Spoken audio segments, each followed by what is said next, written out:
उसको बहुत सारा प्यार है और बताइए कैसा लगा।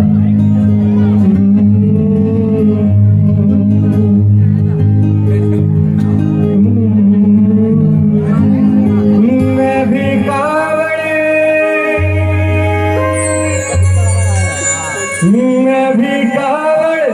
उठा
बहुत बहुत धन्यवाद, आपने मुझे सुना। आप बताइए प्लीज मेरा गाना कैसा लगा जब नया एल्बम लॉन्च हुआ है।